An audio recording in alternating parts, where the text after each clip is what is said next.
Bueno, la primera clave para entender lo que está sucediendo entre Rusia, Ucrania y la OTAN em, es parar un poco de atención y ver cómo está siendo un conflicto súper mediatizado en los últimos días. Deberíamos analizar a qué intereses responde esto y cuáles son, digamos, las motivaciones de la prensa, tanto nacional como internacional, para darle tanto rebomborio a estos últimos episodios. Así que el primer punto, la primera clave que yo creo importante para entender qué está sucediendo en ese lugar del mundo es el papel de los medios de comunicación. Lo que nos están vendiendo los medios como esa inminente invasión rusa de Ucrania, ese inminente inicio de la guerra, esa próxima anexión del este de Ucrania por parte de Rusia, etcétera, etcétera, es simple y llanamente una mentira. Esto es el claro ejemplo de cómo los medios de comunicación, mediante la sobreinformación, la desinformación y la mala información en definitiva, son capaces de jugar un papel de actor fundamental en los conflictos para incidir en él, o por lo menos para tratar de incidir en él. Gran parte de estos medios, dicho sea de paso, son voceros directos de lo que opinan los ministerios de exteriores de los países en concreto. ¿Okay? Es decir, intentan crear de alguna manera condiciones ficticias para que uno de los actores de esta guerra salga beneficiado y otro de los actores salga perjudicado. En este caso, los actores beneficiados podrían ser, a grosso modo, la OTAN, la Unión Europea, etcétera, etcétera, y los actores perjudicados de este tipo de discursos serían Rusia y, bueno, el gobierno ruso, ¿no? En definitiva. Bien. ¿Y por qué digo que todo esto es mentira? Digo que todo esto es mentira, que esta desinformación es súper grave, porque, así ya enlazo con el punto número 2, en Ucrania ya hay una guerra. Entonces, las proclamas de que puede empezar una guerra en Ucrania son mentira, porque la guerra en Ucrania ya existe, y existe desde el año 2014. Fijaos la de tiempo, prácticamente 10 años. En Ucrania hay un problema nacional muy serio desde hace muchas décadas, incluso siglos, si nos remontamos a otros procesos históricos, pero que más recientemente se agudizaron con la caída de la Unión Soviética y con, digamos, la proclamación de una república independiente exsoviética como sería la Ucrania actual. Más recientemente todavía, en el año 2010, se produjo unas elecciones en las cuales, dos de los candidatos que fueron los más votados, uno de ellos Viktor Yanukovych, de claro carácter, podríamos decir, prorruso o con inclinaciones y actitudes prorrusas, fue el que ganó y le ganó la batalla electoral a una tal Yulia Tymoshenko que, rápidamente intentó activar ese discurso y ese mecanismo de fraude electoral, lo típico que saben hacer muy bien los perdedores cuando democráticamente no son elegidos. Bien, esta Yulia Tymoshenko, como podréis imaginar, tenía un claro carácter europeísta, y digamos que desde bastante tiempo atrás, ¿no?, la división ideológica de Ucrania se basaba precisamente en eso, ¿no?, en un bloque bastante cercano a la Unión Europea y al intentar de alguna manera entrar dentro de este liberalismo económico, y el otro más cercano a la posición soviética, rusa, e intentar adoptar las características del capitalismo ruso que tampoco es que hayan funcionado, pero que culturalmente pues forman unas sociedades distintas y con una historia y unas raíces bastante diferentes a las de Europa. Bien, pues en estas elecciones, como digo, ganó este tal Viktor Yanukovych, que se convirtió en presidente del país.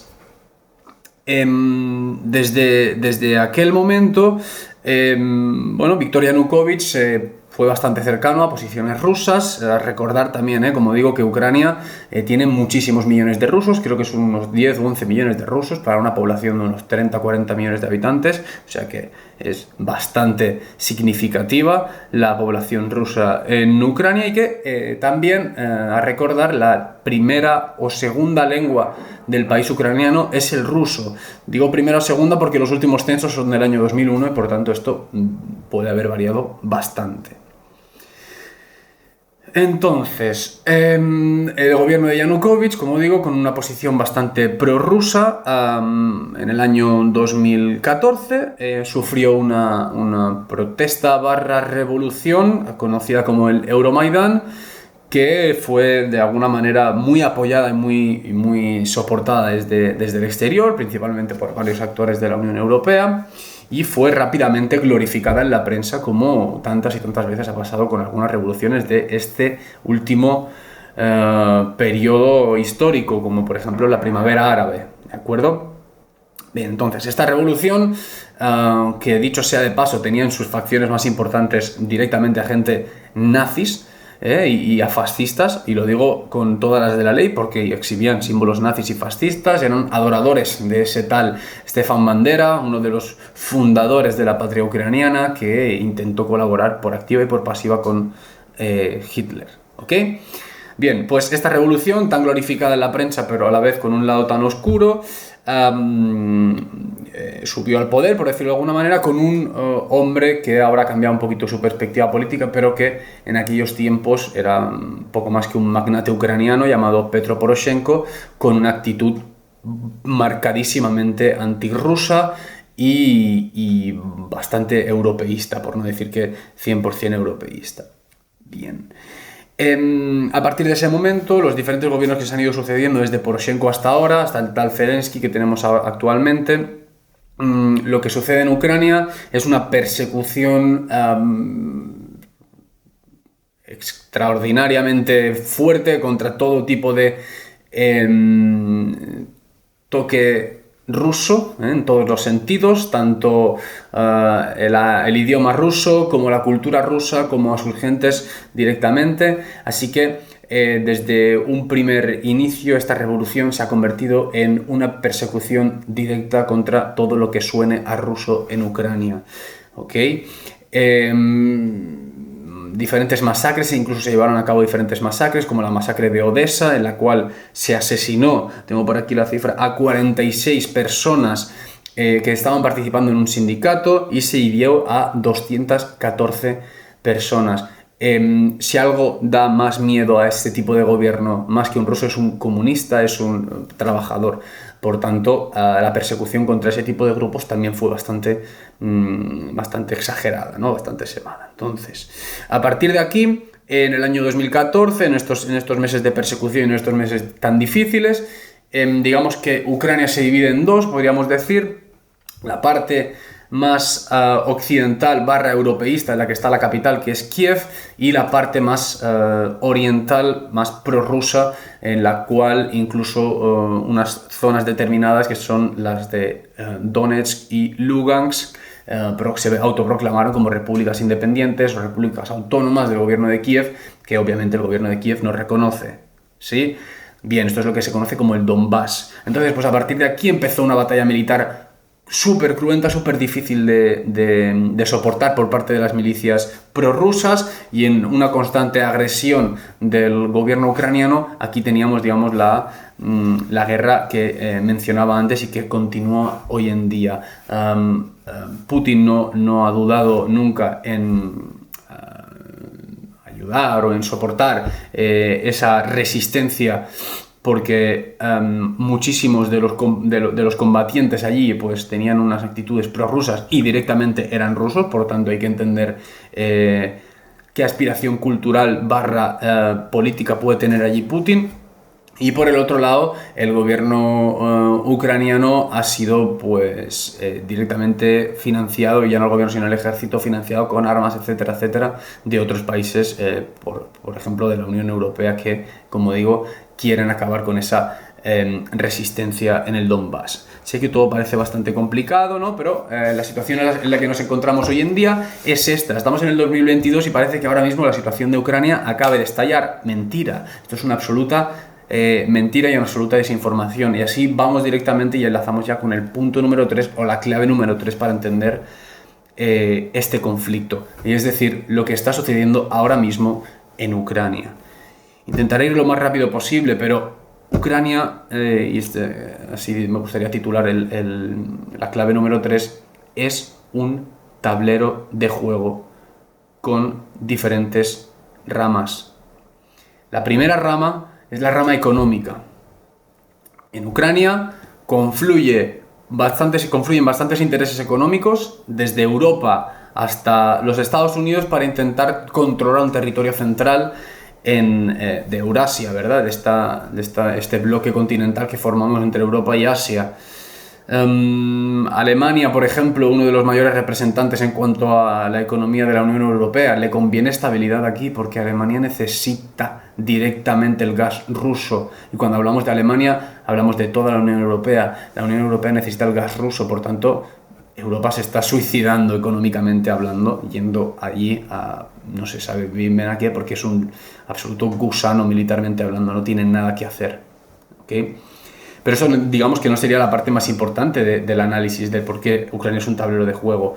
La segunda de estas ramas, de estas patas que decimos, es el aspecto geopolítico. Aquí Europa vuelve a equivocarse. Por supuesto, Europa no tiene nada que decir en este aspecto geopolítico. Aquí lo importante es que entendamos la confrontación de los dos antiguos grandes bloques en la Guerra Fría, en el cual Estados Unidos, comandando todos los aliados que tenía consigo, Gran Bretaña, Francia, etc., confluyen en formar una cosa que se llama la Alianza del Tratado Atlántico Norte, que se llama la OTAN, para de alguna manera intentar frenar / amenazar la supuesta expansión de la antigua URSS, la antigua Unión Soviética, que ahora es Rusia. Bien, tenemos que entender para este aspecto geopolítico que la fundación de la OTAN es profundamente antirrusa, y las estructuras de la OTAN continúan siendo antirrusas y continúan teniendo el objetivo de cercar a Rusia. Ya veremos un poquito más adelante en los años si esto también tiene que ver con intentar aislar a China, ya veremos que esa batalla es otro cantar, pero como digo, la OTAN empieza, ¿no?, a partir de un momento determinado de su creación, a construir y a poner muchas bases militares alrededor de la frontera rusa. Por tanto, su intención principal geopolítica dentro de este conflicto sería incorporar a Ucrania dentro de la OTAN para poder establecer otra base militar allí y cercar un poquito más a Rusia. Bien, por supuesto que esto Rusia no puede permitirlo, porque tener misiles a 5 minutos de Moscú sería un suicidio, primero militar, pero segundo político, porque para Putin eso sería probablemente el acabose, y por tanto Rusia quiere influir en Ucrania para que eso no suceda. Quiere de alguna manera establecer pues una especie de estados colchón que se decía actualmente. Podríamos hablar de Bielorrusia, de Ucrania, etcétera, etcétera. Ya se intentó hacer con los bálticos sí que directamente pasaron a formar parte del bloque de la OTAN, Lituania, Letonia, Estonia, y Rusia no puede volver a permitirse una pérdida en ese sentido, porque, como digo, sería muy desmoralizante en todos los sentidos. Este sería, digamos, el aspecto geopolítico. Pero también hay otra rama, la tercera de estas, que sería la rama política. Y aquí tenemos que resaltar un nombre, es Joe Biden, ¿sí? Joe Biden, ese parecía tan progresista y democrático hombre mayor que abogará por acabar con todo aquello que Trump construyó en los Estados Unidos, es un puto fracaso en todos los sentidos. Tiene unos índices de una estimación de voto bajísima para las próximas elecciones.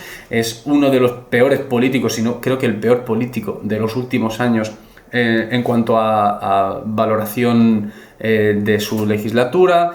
Se prevé encima que Donald Trump vuelva a activar sus mecanismos electorales para presentarse a las próximas elecciones. Por tanto, Joe Biden necesita una huida hacia adelante en todos los sentidos para sobrevivir en el gobierno. Un gobierno altísimamente fracasado, que ha perdido incluso la influencia que tenían en Oriente Medio, con el problema que tuvieron en Afganistán, con sus maniobras prácticamente ya inentendibles en Siria, y con un largo etcétera que hacen que la política exterior de los Estados Unidos tenga que virar hacia la identificación de otro tipo de enemigos para controlar otro tipo de zonas y para justificar sus políticas interiores que les podrían proporcionar una mayor cantidad de votos. Vaya, la historia de siempre de ese puto país, de ese puto estado de mierda, no país de mierda, sino que estado de mierda que son los Estados Unidos de América.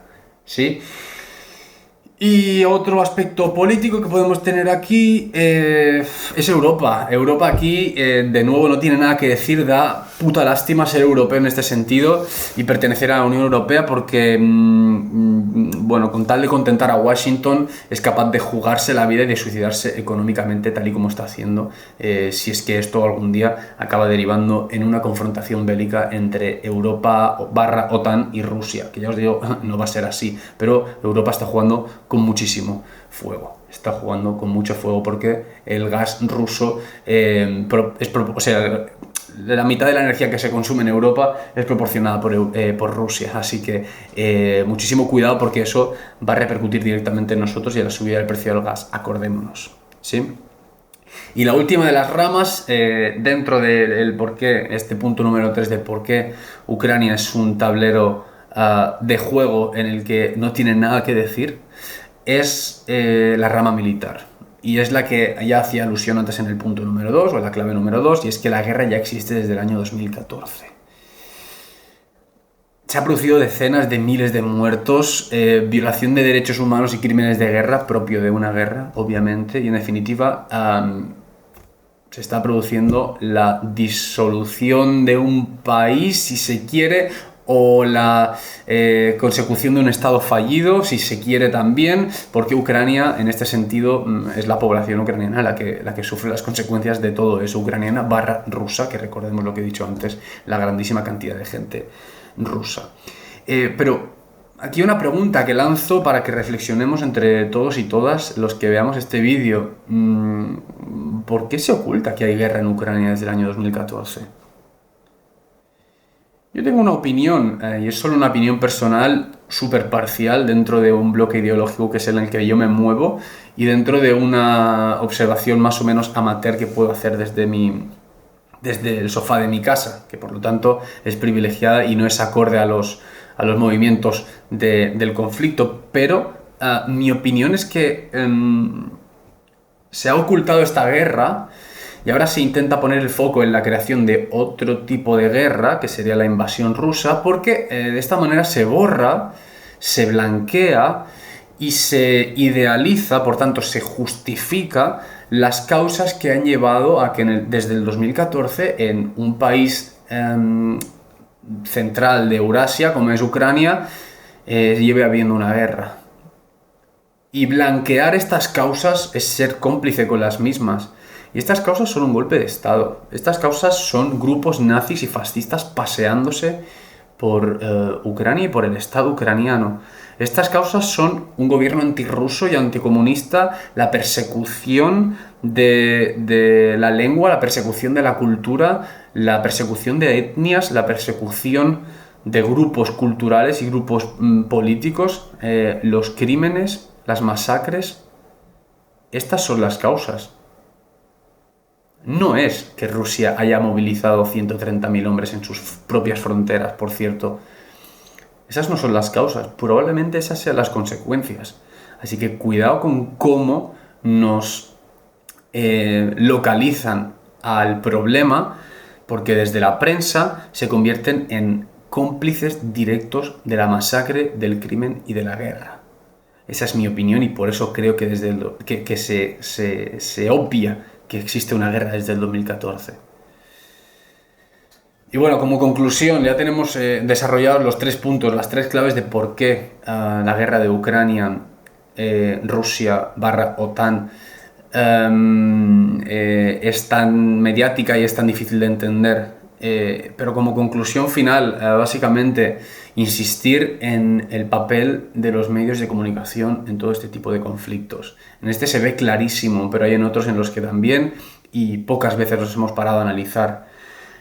Hay que prevenirse ante los medios de comunicación, ya lo decía Malcolm X, y tiene toda la razón, porque rápidamente nos demonizan a un actor y rápidamente nos blanquean al otro, cuando en las guerras, si algo predomina, es el gris, ni el blanco ni el negro. Podríamos hablar largo y tendido sobre la publicación de ayer del País y sobre cómo se han filtrado los documentos de Washington hacia Moscú para proponer desescalar el conflicto y a los que Ucrania se ha adherido, por decirlo de alguna manera. Podríamos hablar de todo eso porque es importante ver cómo este tipo de países, estoy hablando de los Estados Unidos en este sentido, intentan explotar al máximo posible la coerción y la política, digamos, dura, estos poderes duros de la coerción, el movimiento de tropas, las amenazas, las sanciones, y cuando ven que el otro país no se amedrenta, cuando ven que el otro país no se achanta, en este caso Rusia, pasan a la batalla mediática, batalla diplomática, como podría ser la actual, que puede ser que estemos entrando en esta fase, basada en, como digo, la filtración de un tipo de documentos determinados para hacer ver internacional y nacionalmente que ellos proponen la solución pacífica del conflicto, mientras que los demás siguen escalando la violencia. Entonces creo que estamos entrando en esta nueva etapa. Este sería, digamos, otro punto que ya tocaría analizar en otro vídeo, pero lo dejo aquí que se ha hecho bastante largo. Saludos.